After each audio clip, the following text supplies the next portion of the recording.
అపవాదికి యోబు శరీరానికి వ్యాధి కలుగు చేస్తే సంతోషమేమి రాదు.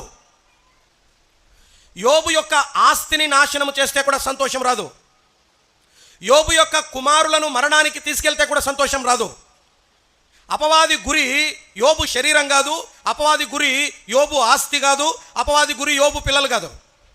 ఎప్పుడైతే ఈ పిల్లలు మరణించినప్పుడు, ఆస్తి పోయినప్పుడు, ఆరోగ్యం పోయినప్పుడు దేవుని దూషిస్తాడు చూడండి, అది అపవాది కావాల్సిందే.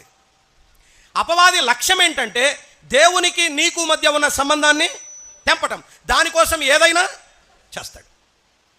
నీకు వ్యాధి కలుగు చేస్తాడు దేవుని అనుమతితో, నీ ఆస్తి నష్టపోయేటట్టు చేస్తాడు దేవుని అనుమతితో, నీ పిల్లలకు వ్యాధి కలుగు చేస్తాడు దేవుని అనుమతితో, నిన్ను ఎంత నలపాలో అంత నలుపుతాడు. అంతిమంగా వాని లక్ష్యం ఏంటంటే నీకు దేవునికి మధ్య ఉన్న సంబంధం దూరం అవ్వాలి.